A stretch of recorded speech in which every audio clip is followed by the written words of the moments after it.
Evangelho segundo o Espiritismo, de Allan Kardec, O Homem no Mundo.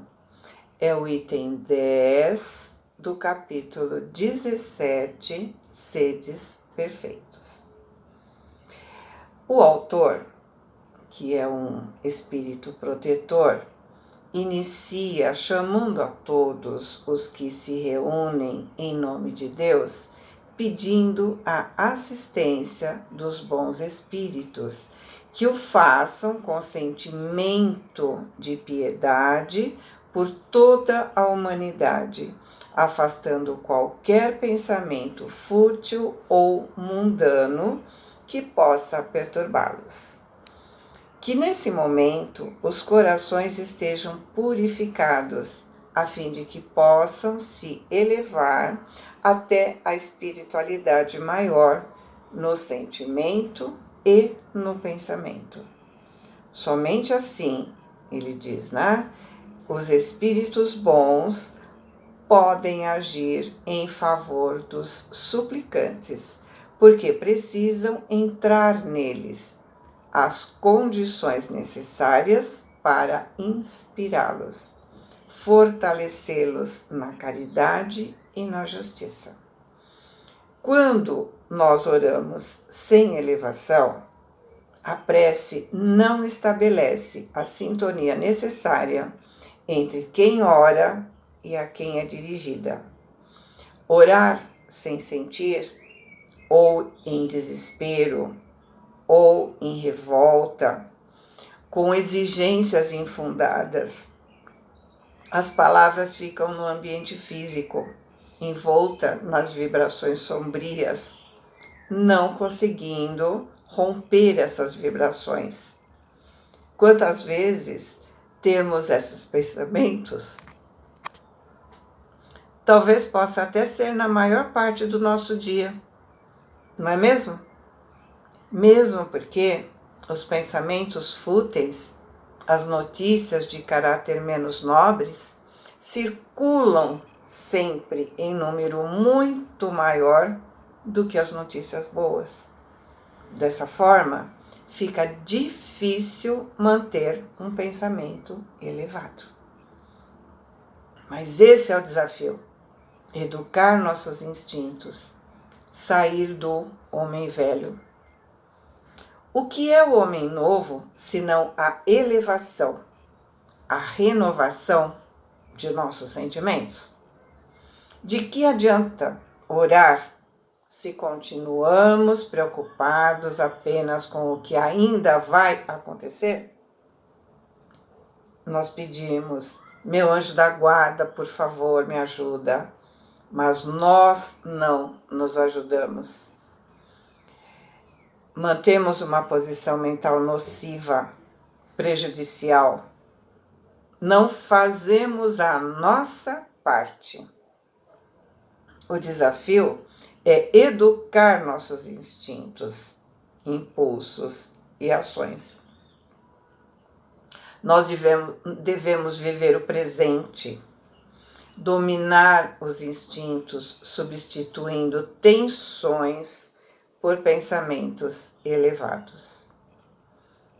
A prece, que cria um facho luminoso entre o homem e os bons espíritos, que tem a missão de auxiliar os homens na terra, tem de ser formulada com a mente e o coração pacificados na confiança da fé em Deus, no seu amor e na sua misericórdia. Ele estabelece que não está incentivando uma vida mística, afastada da sociedade. Como é que ele diz? Vivei com os homens do vosso tempo, como devem viver os homens. Sacrificai-vos às necessidades e até mesmo às frivolidades de cada dia, mas fazei-o com um sentimento de pureza que as possa santificar. A humanidade na Terra é constituída de espíritos muito imperfeitos, principalmente na distância entre o desenvolvimento intelectual e moral. Uma das suas características é a desigualdade de pensamentos, de prioridades, de filosofias, de estratégia de viver, de temperamentos, de caracteres, usos e costumes, diferenças muitas vezes antagônicas, provocadas pelo livre-arbítrio de cada um, que dificultam o interrelacionamento. Assim, nesses choques consequentes dessas diferenças, a Terra oferece condições favoráveis ao aperfeiçoamento moral de cada um. Embora essas condições, essas situações, muitas vezes possam ser dolorosas pela rebeldia dos homens. No esforço de uma convivência pacífica entre os desiguais, pela interdependência do homem entre si, todos têm a oportunidade de desenvolver seu potencial espiritual. E essa necessidade se evidencia cada vez com mais clareza, também entre as nações, justamente pelos avanços científicos e tecnológicos que a inteligência humana descobre e cria. Então, o homem deve aproveitar todas as oportunidades que a vida social proporciona, nas suas mais variadas experiências, na convivência com seus iguais e desiguais, na participação das atividades de interesses gerais para fazer sua caminhada progressiva. O importante é que em tudo o que se faça prevaleça o sentimento do bem, da pureza de intenções, do discernimento, do bom senso, de forma a não melindrar ninguém, sentindo-se alegres e felizes. Mas que essa alegria venha da consciência do dever cumprido e da certeza de serem todos herdeiros de Deus. O homem pode participar das alegrias e prazeres humanos, não fazendo mal a ninguém, nem a si próprio, estando sempre com a mente e o coração voltados para o bem, ou seja, pedindo sempre a proteção divina, a fim de que Deus possa purificar e santificar os seus atos. Com essa atitude de confiança, terá forças para não fazer algo da qual ele possa se envergonhar e que contrarie as leis divinas.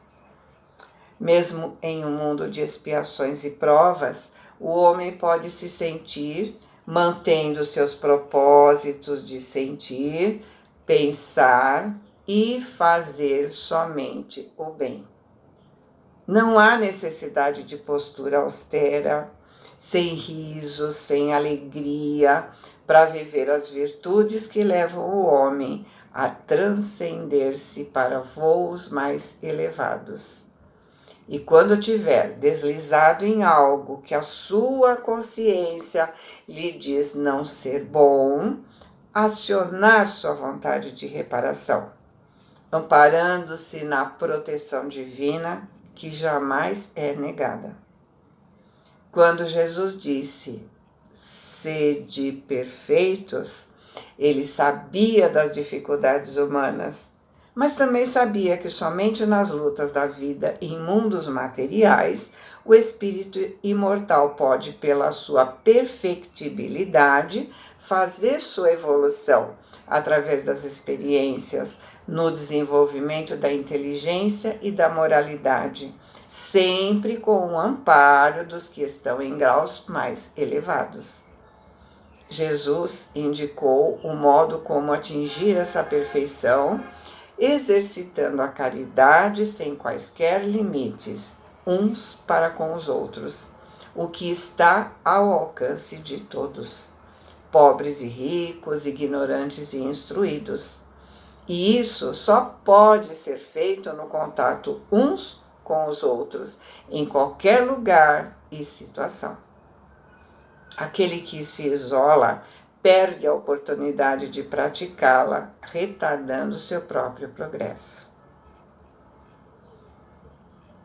Fiquem com Deus. Boa semana. Amo vocês.